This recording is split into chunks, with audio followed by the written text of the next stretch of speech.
Bismillahirrahmanirrahim. Assalamualaikum warahmatullahi wabarakatuh. Kami daripada Kumpulan 13. Pada hari ini, kami akan membentangkan tajuk tugasan kami iaitu impak kapitalisme terhadap masyarakat.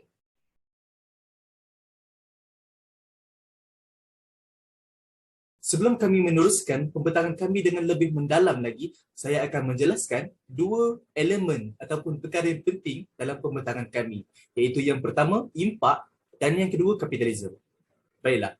Yang pertama, impak. Impak merupakan kesan daripada sesuatu perkara maupun perbuatan. Manakala kapitalisme pula merupakan sistem ekonomi yang memberikan kebebasan secara mutlak kepada masyarakat untuk memperolehi keuntungan melalui kegiatan ekonomi. Oleh itu, tujuan kajian yang kami jalankan ini adalah untuk mengkaji dan mengenal pasti impak ideologi kapitalisme terhadap masyarakat di Malaysia sama ada lebih cenderung kepada memberikan impak positif ataupun impak negatif. Terusnya, apakah isu ataupun permasalahan kajian yang kami dapati dalam kajian kami pada kali ini? Terdapat 3 permasalahan kajian yang kami dapati, iaitu apakah konsep bagi ideologi kapitalisme. Seterusnya, yang kedua, bagaimanakah ideologi kapitalisme memberi impak terhadap masyarakat. Yang ketiga, iaitu yang terakhir, apakah cara untuk mengatasi ideologi kapitalisme dalam kalangan masyarakat. Bagi menjawab permasalahan di dalam kajian yang kami lakukan, kami akan menjelaskan dan menjawab persoalan-persoalan ini berdasarkan objektif kajian yang diletakkan di sini, iaitu yang pertama, mengenal pasti konsep ideologi kapitalisme. Yang kedua, menganalisis impak ideologi kapitalisme terhadap masyarakat. Yang terakhir, mengkaji cara mengatasi ideologi kapitalisme dalam kalangan masyarakat. Lokasi kajian adalah dilakukan secara maya, iaitu di platform jaringan internet Google Form. Google Form dipilih sebagai alat komunikasi mengumpulkan maklumat kerana ia mudah untuk diakses. Rangkaian jaringan yang luas serta majoriti sampel kajian yang ditarget mempunyai pengetahuan untuk mengaksesnya. Seterusnya, skop kajian. Kajian ini memfokuskan kepada impak ideologi kapitalisme terhadap masyarakat serta mengkaji cara mengatasi ideologi kapitalisme yang mempengaruhi pemikiran masyarakat di Malaysia. Kajian literatur. Menurut pandangan Adam Smith, di dalam bukunya yang berjudul The Wealth of Nation, beliau menerangkan maksud kapitalisme dengan konsep laissez-faire dan the invisible hand.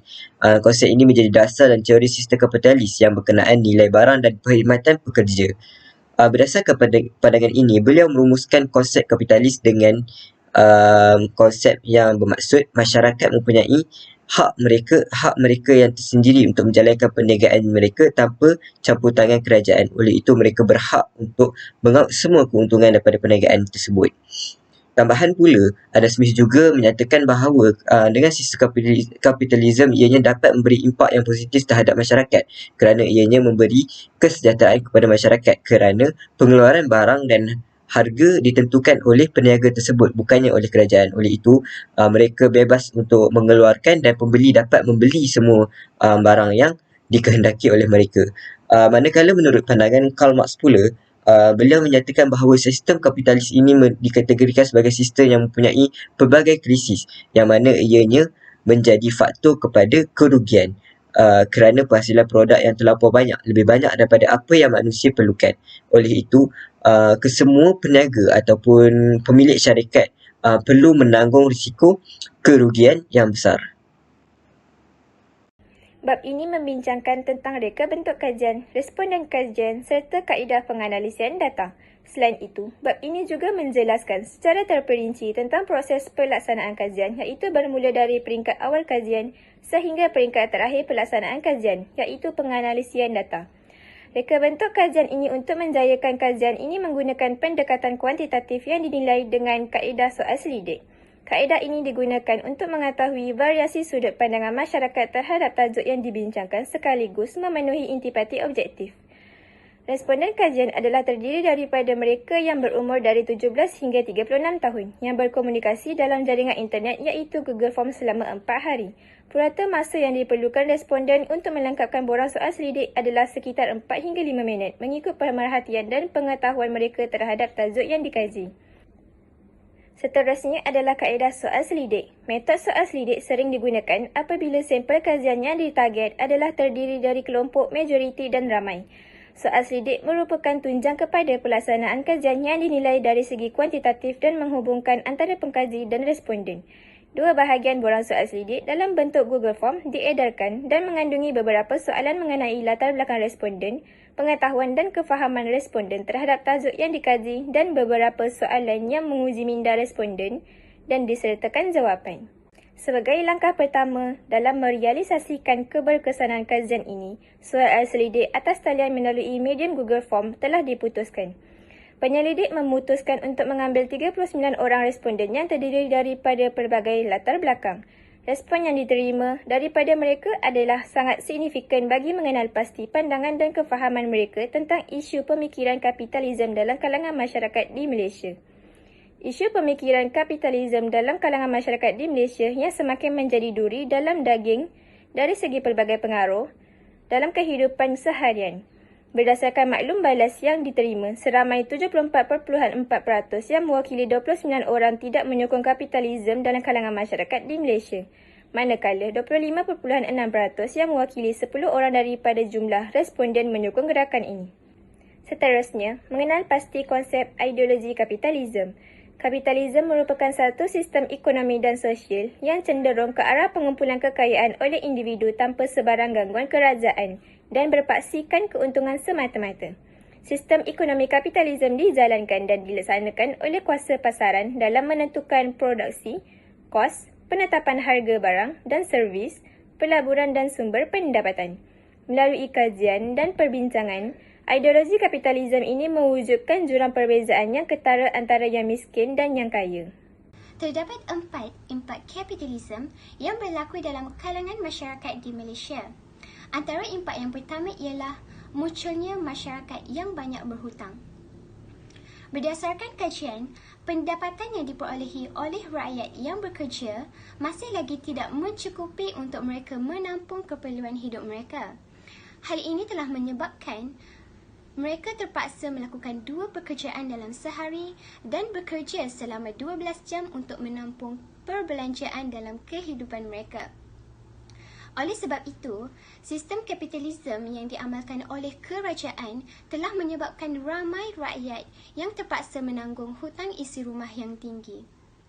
Kesamarataan antara buruh asing dan buruh tempatan juga merupakan impak kapitalisme yang berlaku dalam kalangan masyarakat di Malaysia, di mana buruh tempatan juga turut terkena tempias dalam pengurangan gaji yang sama seperti jumlah yang diberikan kepada buruh luaran daripada majikan mereka. Kadang-kala disebabkan prinsip kapitalisme ini, pekerja asing tidak mendapat bayaran gaji ataupun gaji mereka lambat dibayar. Tambahan pula, beberapa sikap majikan lebih suka mengambil tenaga buruh asing berbanding penduduk tempatan kerana gaji mereka jauh lebih murah dan akan memberikan keuntungan lebih maksimum kepada mereka. Hal ini sekaligus akan menyebabkan masyarakat di Malaysia akan kehilangan pekerjaan kerana kerja yang sepatutnya dilakukan oleh pekerja tempatan telah diberikan kepada warga asing. Dan impak yang terakhir ialah berlakunya peningkatan pengangguran rakyat. Hal ini kerana ketidakstabilan ekonomi dan agenda kapitalisme yang tidak dapat dikawal oleh kerajaan. Baiklah, kita pergi kepada cara-cara mengatasi kapitalisme dalam masyarakat Malaysia.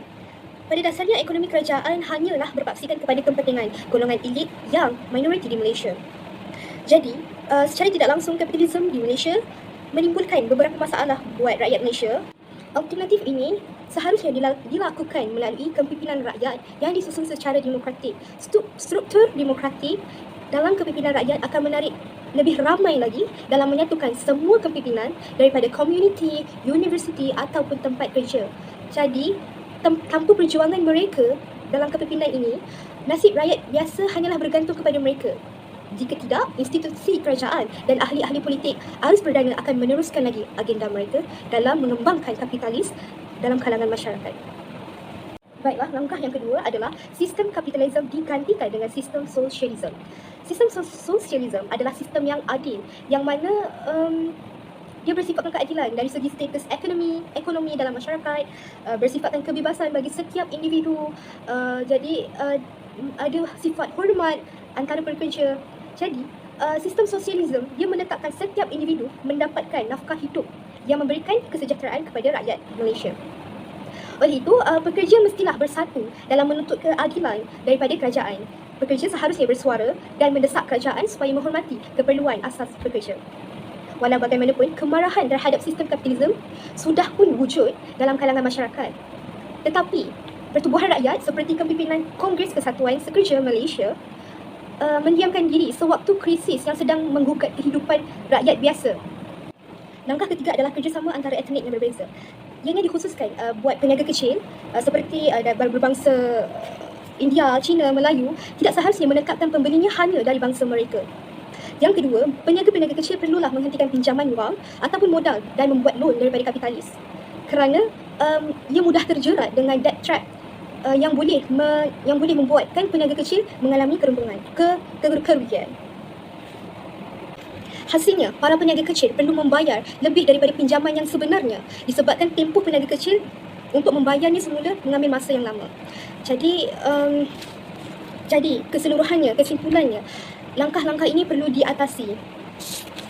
Jadi, kesimpulannya, rakyat dan golongan pekerja haruslah bersatu demi membela hak diri masing-masing untuk mengatasi kapitalisme dalam kalangan masyarakat di Malaysia. Terima kasih. Seterusnya kita masuk kepada kesimpulan bagi kajian kami. Pemikiran kapitalisme dilihat sebagai sebuah ideologi ataupun sistem yang gagal. Ini kerana ia mempunyai unsur traumatik terhadap agama dan mementingkan golongan yang kaya. Kapitalisme juga menggalakkan perniagaan secara persendirian, iaitu tanpa kawalan kerajaan, dan ianya menyebabkan penindasan terhadap rakyat, terutama golongan pekerja. Implikasi daripada sistem kapitalisme ini, ianya memberi kesan kepada ekonomi dan politik negara. Ia juga menyebabkan timbulnya fikiran untuk mendapatkan harta secara kotor dan tidak adil. Contohnya seperti judi dan pelacuran. Ini akan menyebabkan runtuhnya nilai sosial. Cadangan untuk membendung sistem kapitalisme ini, yang pertama, rakyat perlulah bersatu untuk mencari alternatif sosialis bagi membela hak rakyat. Yang kedua, peniaga-peniaga kecil perlulah membantu antara satu sama lain dan mereka perlulah mengelakkan daripada membuat pinjaman wang daripada syarikat besar bagi mengelakkan mereka daripada kerugian. Akhir sekali, berikut adalah lampiran hasil kajian daripada kumpulan kami. Yang pertama adalah borang soal sindik yang dijalankan di kalangan pelajar Universiti Sains Islam Malaysia. Dan seterusnya adalah Keratan Akhbar Cina Harian yang bertarikh 27 September 2018. Dan akhir sekali adalah gambar yang menunjukkan para sosialis dalam menentang kapitalis.